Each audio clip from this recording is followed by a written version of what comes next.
नमस्कार, आवाज़ उत्तर प्रदेश में आपका स्वागत है। मेरा नाम है शशांक। मैं आपको रूबरू कराऊंगा प्रदेश की तमाम छोटी बड़ी खबरों से।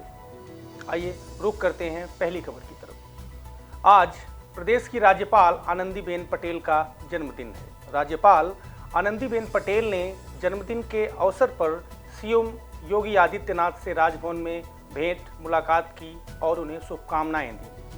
आनंदीबेन ने ट्वीट करके कहा कि प्रभु श्री राम से आपके उत्तम स्वास्थ्य एवं सुदीर्घ जीवन की कामना करती। दूसरी खबर भी लखनऊ से है। बैंक ऑफ बड़ौदा के लॉकर से गायब हो गया करोड़ों का सोना। सॉफ्टवेयर इंजीनियर और उसके परिवार के रखे कीमती जेवरात बैंक के लॉकर से चोरी हो गए हैं। बताते चलें कि सॉफ्टवेयर इंजीनियर अमित प्रकाश सक्सेना ने बैंक ऑफ बड़ौदा में रखे थे पूरे परिवार के जेवरात। 1 करोड़ से अधिक की कीमत का सोना बैंक के लॉकर से हुआ गायब। जब पीड़ित पहुंचा लॉकर से जेवरात लेने तब हुआ खुलासा। चौक थाने में अज्ञात के खिलाफ दर्ज कराई गई है एफआईआर। बैंक कर्मियों की मिलीभगत की आशंका। चौक थाना क्षेत्र के बैंक ऑफ बड़ौदा की कोनेश्वर ब्रांच की है घटना। भैया क्या है पूरा मामला, किस तरह से आप लोग जब बैंक में गए क्या कुछ आप लोग को देखने को मिला, क्या क्या रखा हुआ था बैंक के लॉकर के अंदर? क्या क्या रखा हुआ उसकी पूरी लिस्ट तो दी हुई है। 23 तारीख को पापा और मम्मी बैंक लॉकर गए थे ऑपरेट करने, जस्ट ऐसे देखने के लिए सब ठीक है कि नहीं। और मैं तो बेंगलोर में रहता हूँ, मैं तो बाहर था। तो जब ये लॉकर ऑपरेट करने गए तो लॉकर ऑपरेट करने का प्रोसीजर होता है, आपको रजिस्टर पे साइन करना पड़ता है। तो वो स्वाति मैनेजर ने लॉकर पे रजिस्टर पे साइन करवाया और साथ में उनको भी जाना पड़ता है बिकॉज बैंक की एक चाबी लगती है। वो चाबी लेके गई लोग के साथ में। तो जब पहले मैनेजर को चाबी लगानी होती है बैंक को, फिर उसके बाद कस्टमर चाबी लगाता है। जब उन्होंने चाबी लगाई तो उनकी चाबी घूमी ही नहीं और जैसे ही उन्होंने चाबी बाहर खींची अपनी तो लॉकर का दरवाज़ा ही खुल गया और उसके अंदर जो लॉकर सिस्टम होता है वो टूट के नीचे लॉकर में ही गिर पड़ा और अंदर से कुछ भी सामान नहीं था, सारा सामान गायब। रुख करते हैं अगली खबर का। अगली खबर है राजधानी लखनऊ के हजरतगंज थाना अंतर्गत सपा एमएलसी के फ्लैट में हुई हत्या का मामला, जिस पर डीसीपी सेंट्रल सोमेन वर्मा का बयान आया है। बयान के मुताबिक 5 लोग बर्थडे सेलिब्रेट कर रहे थे। पिस्टल को लेकर हुई छीना झपटी में राकेश को गोली लगी। फ्लैट में रहने वाले पंकज का था पिस्टल। पंकज फ्लैट का केयर टेकर था। 4 युवकों को गिरफ्तार किया गया है। 1 मैगजीन और 3 कारतूस भी बरामद किया गया है। लाप्लास में जो मकान नंबर 201 है या फ्लैट नंबर 201 है, उसमें कल रात में कुछ 5 लड़के जो पहले से दोस्त थे, एक विनय नामक लड़के का बर्थडे पार्टी सेलिब्रेट कर रहे थे, जिसमें लोग शराब भी पिए हुए थे। उसमें विनय नामक लड़के के हाथ से बंदूक, जब वो लोग उसके जो मृतक है उनके साथ जो बंदूक को लेकर छेड़खानी कर रहे थे, उस समय जो पिस्टल है, जो कंटीमेट पिस्टल है, उससे गोली चल जाती है और राकेश को गोली लगती है। राकेश के बाद गोली लगने के बाद राकेश की मृत्यु हो जाती है। इस सिलसिले में पुलिस ने 4 अभियुक्तों को पकड़ लिया है। चौथी खबर के लिए हम रुख करेंगे सोनभद्र की तरफ। जिले में सूबे के मुख्यमंत्री योगी आदित्यनाथ का कार्यक्रम 22 तारीख को होना तय हुआ है। वहीं प्रधानमंत्री नरेंद्र मोदी के अनपरा के कोटा ग्राम पंचायत में हर घर में नल योजना के तहत प्रस्तावित कार्यक्रम 22 तारीख को विजुअल ग्रामीणों से संवाद करेंगे। वहीं जिले के मुख्यमंत्री के लगभग 3212.18 करोड़ की 14 पेयजल परियोजनाओं की सौगात देंगे। बता दें कि उत्तर प्रदेश के मुख्यमंत्री योगी आदित्यनाथ जल जीवन मिशन के तहत हर घर नल योजना के तहत 14 पेयजल परियोजनाओं का शिलान्यास 22 नवंबर को करेंगे। उनका कार्यक्रम चतरा ब्लॉक के करमाओ ग्राम पंचायत में धंधरौल बांध के पास होगा। इसे देखते हुए यहां प्रशासन ने तैयारियों में चाक चौबंद किया हुआ है। जिलाधिकारी एस राजलिंगम और पुलिस अधीक्षक आशीष श्रीवास्तव लगातार गंगरेल बांध के पास, कार्यक्रम स्थल के पास हेलीपैड, मंच और सड़क निर्माण कार्य का जायजा ले रहे हैं। जिलाधिकारी के निर्देश पर चंद्रावल बांध के बगल में स्थित जमीन के समतलीकरण का कार्य भी शुरू कर दिया गया है। यहां जेसीबी के साथ ही साथ ट्रैक्टर और अन्य उपकरण भी लगाए गए हैं। मौके पर हेलीपैड, मंच और सड़क आदि बनाने का कार्य शुरू कर दिया गया है। कोविड-19 की गाइडलाइन को ध्यान में रखते हुए कार्यक्रम की तैयारी की जा रही है। 22 तारीख को मुख्यमंत्री जी जो उत्तर प्रदेश में हर घर नल योजना की शुभारंभ जो देश के प्रधानमंत्री नरेंद्र भाई मोदी जी ने किया है, उसके तहत प्रथम चरण में उत्तर प्रदेश में सोनभद्र और मिर्ज़ापुर को चयन किया है और बुंदेलखंड के जिलों को। और 22 तारीख को उसी योजना का शुभारंभ देश के प्रधानमंत्री नरेंद्र भाई मोदी जी दिल्ली से वर्चुअल करेंगे। यहाँ पे जो करमाओ धदरौलबाद का ये स्थान जहाँ हम लोग खड़े हैं, यहाँ पे माननीय मुख्यमंत्री योगी आदित्यनाथ जी उपस्थित रहेंगे और हर घर नल जो सोनभद्र में पेयजल को लेकर के एक बड़ा संकट है, उसका ध्यान देश के मुख्यमंत्री योगी आदित्यनाथ जी ने रखा और देश के प्रधानमंत्री नरेंद्र भाई मोदी जी की योजना को सफल करने के लिए 22 तारीख को यहाँ पे आ रहे हैं। रुक करते हैं अगली खबर का। अगली खबर है मुरादाबाद से। डिलीवरी बॉय बनकर अमेजॉन कंपनी को लाखों का चूना लगाने वाले का एसएसपी ने प्रेस वार्ता के दौरान किया खुलासा, जिसमें साइबर क्राइम पुलिस ने एक युवक को गिरफ्तार कर 7,50,000 रुपए व 7 सिम और एक मोबाइल भी बरामद किया है। साइबर क्राइम थाना पुलिस ने एक ऐसे शातिर साइबर ठग को गिरफ्तार किया है जो डिलीवरी बॉय बनकर अमेजॉन कंपनी को लाखों रुपए का चूना लगाता है। सिविल लाइंस स्थित पुलिस लाइन सभागार में प्रेस वार्ता के दौरान एसपी ने खुलासा करते हुए बताया कि अभियुक्त अमेजॉन कंपनी पर फर्जी आईडी का प्रयोग कर सामान ऑर्डर कर माल को हब में आने के उपरांत फर्जी तरीके से डिलीवरी दिखाकर बड़ी धनराशि को अपने amazon.पे के वॉलेट में ट्रांसफर कर लेता था। ये साइबर थाना मुरादाबाद ने एक बहुत ही सराहनीय कार्य करते हुए एक शातिर किस्म के साइबर अपराधी को गिरफ्तार किया है। इस व्यक्ति का नाम है विशाल चौधरी और ये पूर्व में MM लॉजिस्टिक कंपनी जो कि यहाँ पर अमेज़न का वेयर हाउसिंग चलाती थी, वहाँ पे काम करता था। और इस संबंध में वहाँ के जो मैनेजर हैं उन्होंने एक हीरेंद्र पुंडीर उन्होंने एक तहरीर दी थी, जिसमें उन्होंने बताया कि यह जो व्यक्ति है ये अमेज़न पे के ऐप का इस्तेमाल करते हुए लगभग कंपनी के 8.5 लाख रुपए का इसने फर्जीवाड़ा करते हुए पैसों का गबन किया।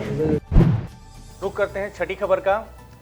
विश्व बाल दिवस के अवसर पर आज पूरे देश में भारत सरकार द्वारा चलाई जा रही है मिशन शक्ति अभियान के अंतर्गत महिलाओं किशोरियों में सुरक्षा व सम्मान की भावना को जागृत करने व उसे सुदृढ़ करने के लिए तमाम तरह के कार्यक्रम आयोजित किए जा रहे हैं। इसी के चलते विश्व बाल दिवस के अवसर पर लखीमपुर खीरी जिले में भी पुलिस अधीक्षक विजय ढुल के निर्देशानुसार जिले के समस्त कोतवाली व थानों में विद्यालयों में शिक्षा ग्रहण कर रही बेटियों को एक दिन का प्रभारी निरीक्षक बनाया गया है। जहां पर प्रभारी निरीक्षक बनी बेटियों ने थाने की एक दिन की कमान संभाली, जहां पर उन्होंने थाने में आई पीड़ित महिलाओं की समस्या सुनी और उनको मौके पर जल्द निस्तारण का आदेश भी दिया। इसके अलावा उन्होंने थाने का जायजा भी लिया और उसके लिए आवश्यक दिशा निर्देश भी जारी किए। वहीं बातचीत में पुलिस अधीक्षक विजय ढुल ने जानकारी देते हुए बताया कि एक दिन थानेदार कार्यक्रम का उद्देश्य किशोरियों बच्चियों में पुलिस थाने के द्वारा किए जाने वाले कार्यों के संबंध में उनको जागरूक करना था, उसमें नेतृत्व की क्षमता का विकास करना एवं पुलिस द्वारा महिलाओं और बच्चों की सुरक्षा हेतु किए जाने वाले कार्यों प्रयासों के बारे में अवगत कराना है। बताते चलें कि पुलिस अधीक्षक खीरी विजय ढुल द्वारा थाना सदर कोतवाली में जाकर एक दिन की थानेदार किशोरी साक्षी वर्मा से मुलाकात की और उन्हें थाने एवं पुलिस की कार्य प्रणाली के संबंध में अवगत कराया। इस अवसर पर जनपद के विभिन्न थानों में स्कूली छात्राओं द्वारा भ्रमण कर थाने के कार्यों के बारे में जानकारी प्राप्त की। पुलिस की इस अनूठी पहल से अपने सहपाठी को थानेदार के रूप में देखकर किशोरियों बच्चियों में गजब का उत्साह देखने को मिला। और दिया गया है किस तरीके से, कितनी कार्रवाई हुई, किस तरीके से आपने क्या देखा है? जब मैं यहाँ पे आई थी तो यहाँ पे कुछ नहीं था, लेकिन उसकी थोड़ी देर बाद यहाँ पे एक लोग आए थे तो उनका मामला था मारपीट का, यही धोखाधड़ी वाला। तो मैंने सर ने उसको किस तरह से मतलब हल किया, उसको दोनों पक्षों को संतुष्ट किया, ये मैंने देखा। और किस तरह से यहाँ पे केसों को सुलझाया जाता है तो मैंने देखा, मुझे काफ़ी अच्छा लगा और काफ़ी कुछ नया सीखने को भी मिला। तो इससे मुझे बहुत अच्छा लगा। ये जैसा कि आप अवगत हैं, मिशन शक्ति के अंतर्गत महिलाओं में, किशोरियों में और बच्चियों में सुरक्षा, सम्मान और स्वावलंबन की भावनाओं को जागृत करने और उसको सुदृढ़ करने के लिए विभिन्न कार्यक्रम आयोजित किए जा रहे हैं, विभिन्न प्रयास किए जा रहे हैं। इसी क्रम में आज विश्व बाल दिवस के अवसर पर जनपद के सभी थानों में एक दिन के लिए एक किशोरी को थानेदार बनाया गया है। इसी क्रम में आज थाना सदर में मेरे साथ हैं साक्षी वर्मा जो कि 12th क्लास की स्टूडेंट है और आज एक दिन के लिए थाना सदर की कोतवाल बनी है। इनके द्वारा आज थाने की वर्किंग के बारे में समझा गया, महिला हेल्प डेस्क के बारे में समझा गया और महिला जो भी थाने पे फरियादी आ रहे हैं उनसे मुलाकात कर उनकी जो प्रॉब्लम्स हैं उसको पुलिस किस तरह से डील करती है और जो पुलिस के विभिन्न कार्य हैं उनके बारे में इनके द्वारा जानकारी प्राप्त की गई। रुक करते हैं 7वीं खबर का। वर्ल्ड चिल्ड्रन डे पर आज यूनिसेफ और प्रदेश सरकार की संयुक्त पहल पर स्कूली बच्चों को पुलिसिंग सिखाई गई और मुरादाबाद सदर कोतवाली को एक दिन की नई कोतवाल भी मिल गई। बच्चों के स्वास्थ्य को लेकर बना विश्व स्तरीय संगठन यूनिसेफ आए दिन कोई न कोई कार्यक्रम करते हुए बच्चों के मनोबल को भी बढ़ाता रहता है। इसी कड़ी में आज वर्ल्ड चिल्ड्रन को महत्वपूर्ण बनाने के लिए प्रदेश सरकार के साथ मिलकर एक संयुक्त प्रयास किया गया है, जिसके तहत प्रदेश भर में स्कूलों के बच्चों को पुलिसिंग सिखाई जा रही है। मुरादाबाद में भी इसके लिए सदर कोतवाली को चिन्हित करते हुए आज एक स्थानीय स्कूल की छात्राओं को बुलाया गया था। इस कार्यक्रम की बागडोर एसपी सिटी अमित आनंद संभाले हुए थे। वहीं सीओ कोतवाली इंदु सिद्धार्थ छात्राओं को पुलिसिंग की बारीकियों से अवगत करा रही थी। हाथ में माइक संभाले सीओ कोतवाली ने पुलिस द्वारा किए जाने वाले कार्य को बारी बारी से छात्राओं को समझाया और उसके बाद सबको पुलिस के ऑफिस में घूमते हुए वहां होने वाले कार्य से भी अवगत कराया। वहीं एक दिन की सदर कोतवाली बनी लवणिया ने आज का अपना अनुभव शेयर करते हुए बताया कि वो कभी सोच भी नहीं सकती थी कि वो इंस्पेक्टर की कुर्सी पर कभी बैठेंगी और उसने यहाँ आकर पुलिस द्वारा किए जाने वाले काम को बारीकियां सीखने का अवसर मिला और उसे बहुत अच्छा लग रहा है। रुक करते हैं अगली खबर का। अगली खबर है संभल से, जहां सोशल मीडिया पे एक वीडियो वायरल हो रहा है, जहां सवारी बैठाने को लेकर दो टेम्पू चालक आपस में भिड़ गए। बीच सड़क पर जमकर मारपीट हुई। मौके पर मौजूद भीड़ देखती रही तमाशा। पवासा पुलिस चौकी से चंद कदम की दूरी पर हुई मारपीट कोतवाली बहजोई के संभल बहजोई रोड पर पवासा पुलिस चौकी क्षेत्र का है मामला। रुख करते हैं अगली खबर का। अगली खबर दिव्यांगों से जुड़ी हुई है। विकलांग समाज सेवा समिति के तत्वाधान में जामा मस्जिद स्थित मोहम्मद कासिम के निवास पर विकलांगों की एक बैठक आयोजित की गई, जिसमें विकलांगों के हितों को लेकर चर्चा की गई। मोहम्मद कासिम ने बताया कि सरकार द्वारा विकलांगों के हित में कई योजनाएं दी गई हैं, जिनकी जानकारी न होने के अभाव में विकलांग भाई उन योजनाओं का लाभ नहीं उठा पा रहे हैं।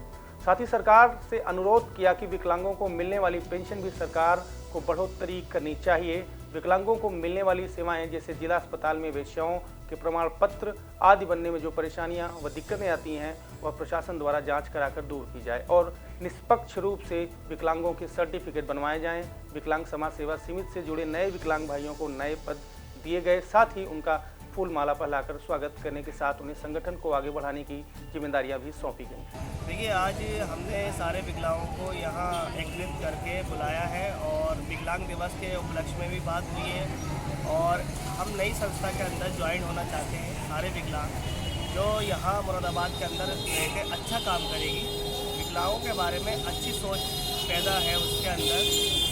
और हमने ये देखा है विकलांगों के जितनी भी सरकारें चल रही हैं, योजनाएं चल रही हैं, वो घर तक लाभ नहीं पहुँच रहा विकलांगों। आज के बुलेटिन में इतना ही। बने रहिए आवाज़ उत्तर प्रदेश के साथ। आपका दिन शुभ हो।